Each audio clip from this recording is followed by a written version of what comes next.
Diz assim: graça e paz. Sou casada há 29 anos, tenho 4 filhos, todos já adultos, mas só um é casado. Moro em Minas Gerais. Sou convertida há 11 anos e há 5 anos atrás meu marido ficou desempregado e ficou 7 meses assim. Quando roubaram a caminhonete dele, ele foi se esfriando na fé e afastando da igreja. E nós já éramos pastores, mas não estávamos mais no ministério. Ele começou a conversar com uma outra pastora no celular. E eu descobri depois de alguns meses e o meu chão caiu. Eu fiquei transtornada e dali para frente ele só me desprezando. E fui descobrindo outras mulheres que ele começou a se relacionar. Depois do casamento do meu filho, ele saiu de casa e foi morar com a mãe dele. E desde então ele me ignora como se eu fosse uma inimiga dele. Não sei mais o que fazer, quero a restauração do meu casamento. Por favor, me orienta, estou perdida. Estou toda perdida e não tenho ânimo para nada. Fico só assistindo as pregações no celular. Obrigado, Deus abençoe. Amém. Então vamos lá, né? Que situação, hein, família? Vamos entender uma coisa. Olha a narrativa. Praticamente 3 décadas de casamento, certo? 29 anos, 4 filhos. Eu costumo dizer, e já fui taxado, né? Que alguns dizem que eu defendo o adultério, não é nada disso. É o fato de você realmente lidar com fatos. E fatos, de fato, demonstram para nós a realidade. Então, o que acontece? Quando nós vamos estudando os adultérios, nós percebemos que normalmente os adultérios ocorrem em circunstâncias adversas. Então, por exemplo, um desemprego gera uma circunstância adversa, um roubo de uma caminhonete gera uma circunstância adversa, você perder um ministério pastoral gera uma circunstância adversa. E nesses momentos de circunstâncias adversas, se a pessoa não tiver a sua fé muito bem estabelecida, não tiver, como se diz, um domínio emocional muito grande, realmente essa pessoa tende a cair. Quando nós olhamos, por exemplo, na Bíblia, nós temos a história dos cativos, né, de Israel, que foram levados para a Babilônia, entre eles Daniel, Ananias, Azarias e Misael, que eram homens muito bem estabelecidos emocionalmente e espiritualmente. Então, todas aquelas adversidades não fizeram com que eles viessem a cair. Você tem José, por exemplo, quando levado ao Egito, da mesma forma, era um homem muito bem estabelecido emocionalmente e espiritualmente e não caiu diante das adversidades. Então, essas circunstâncias adversas normalmente demonstram um enorme potencial para uma queda, para um adultério, né? Se porventura não houver de fato um domínio muito grande sobre isso. Tá entendendo? Então, assim, vamos entender que esse tipo de circunstâncias potencializam um adultério. Agora sim, eu sei, não vai mudar, né? Eu sei que o que eu vou dizer aqui não vai mudar a realidade do mundo. Mas se porventura mudar a realidade, pelo menos da sua vida, a forma com que você que está assistindo esse vídeo enxerga, para mim já é o suficiente. Mas existem alguns comportamentos, algumas doutrinas, algumas igrejas, família, que pelo amor de Deus, muito mais atrapalha do que ajuda. Tem pessoas que falam assim, Diego, mas o importante é estar falando de Deus. Uma ova, claro que não. Sabe? Claro que não. Agora você pensa o seguinte, olha só, você tem uma igreja onde você tem um pastor, correto? Tá, o que o pastor faz? Em tese, o que é o papel de um pastor, família? Coloca aqui no chat para mim, o que um pastor deve fazer? O que esse título sugere? Um pastor pastoreia. O que é um pastor pastoreando? É o pastor indo atrás das ovelhas, é ele cuidando das ovelhas, ele dedicando tempo às ovelhas. É isso que o pastor faz. O pastor acorda preocupado com as suas ovelhas, ele dorme preocupado com as suas ovelhas. Ponto final. Agora você tem igrejas, por exemplo, que o pastor ele é músico, ele é encanador, ele é pedreiro, ele é lojista, ele é comerciante, sabe? Ele tem os inúmeros afazeres para que ele cresça, para que ele tenha conforto, para que ele tenha prosperidade. E aí, quando você vai olhar, o cidadão não é pastor.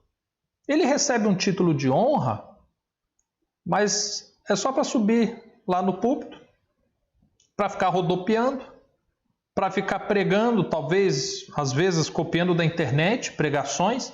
Ouve uma pessoa contar suas histórias, contar seus testemunhos, e de repente copia aquilo e divulga para as pessoas. E aí recolhe-se os dízimos, né? As ofertas, aí ele pega lá a sua parte e pronto. Sabe, um comércio, me perdoem dizer isso, sabe? A você que me mandou esse e-mail, não sei se você permanece sobre o mesmo ministério, sobre a mesma igreja, vocês, família, que estão aqui assistindo agora, não quero ofender vocês, mas existem determinadas igrejas com posturas, com doutrinas, com posicionamentos que me enojam.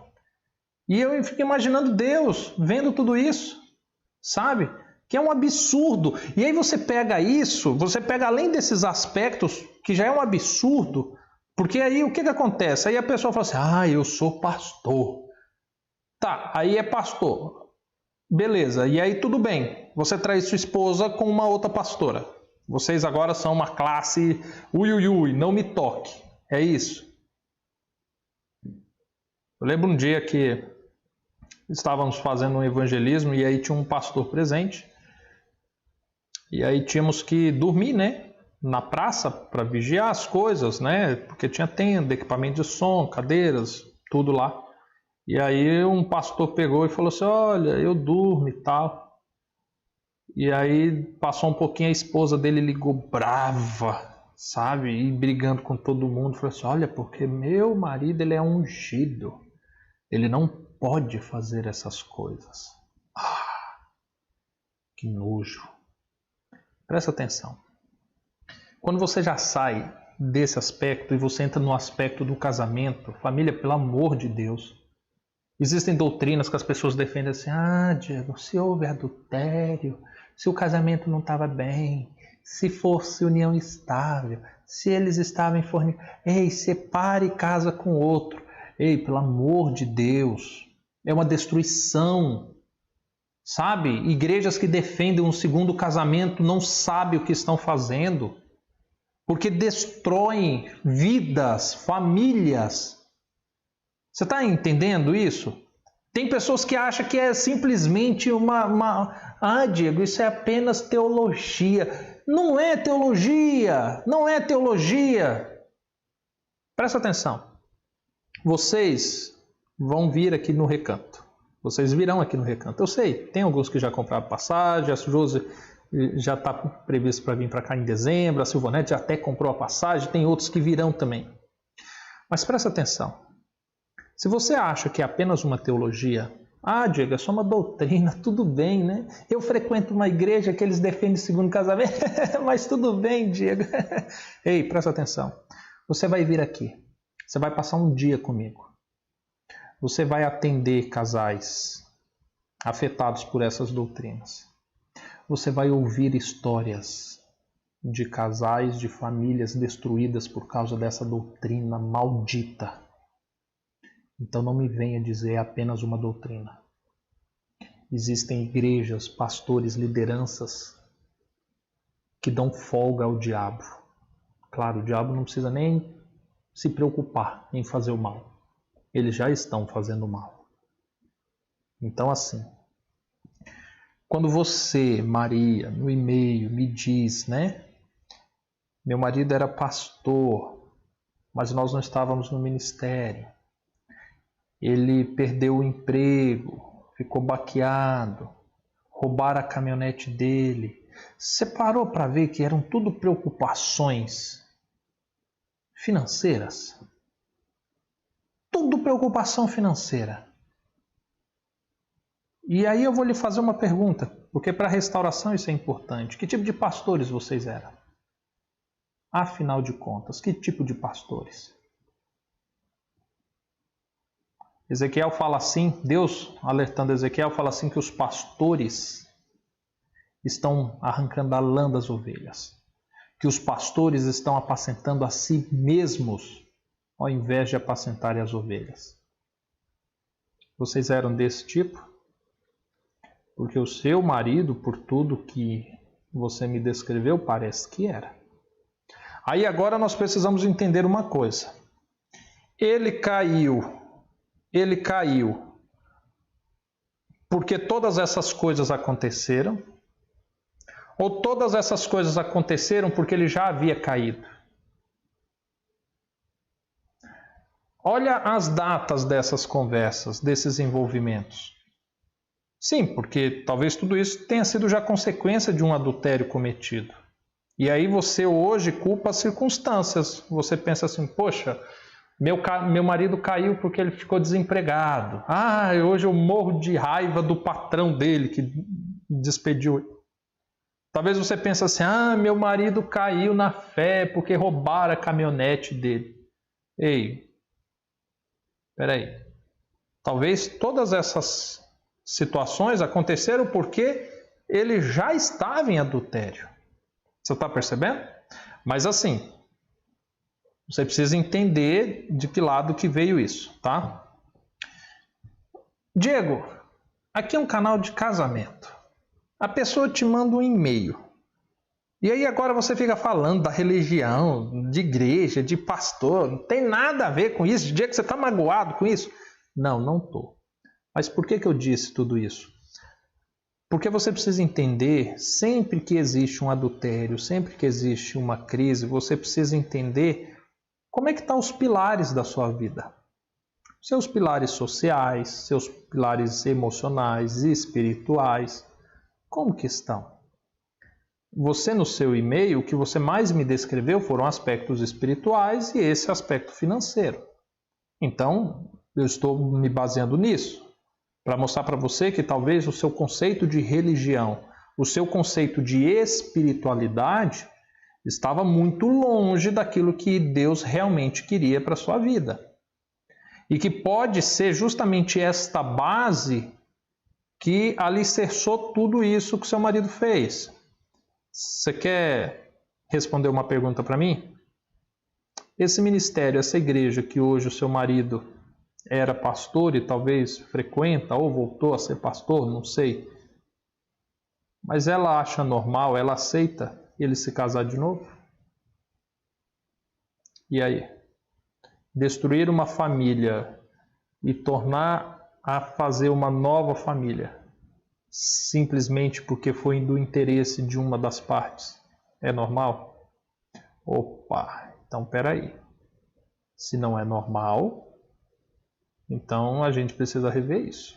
Tá entendendo? Por isso que eu digo para você, dentro desse processo da traição que houve, do abandono que houve, busque a Deus. Busque a Deus, busque avaliar o que aconteceu na sua vida, se de fato os princípios estavam certos. Comece a se restabelecer. Você entende? Comece a se restabelecer emocionalmente, espiritualmente. Porque aí você vai caminhando rumo à restauração. Tá bom? Eu espero que esse pequeno aconselhamento possa ter te ajudado de alguma forma, tá bom? Que Deus te abençoe.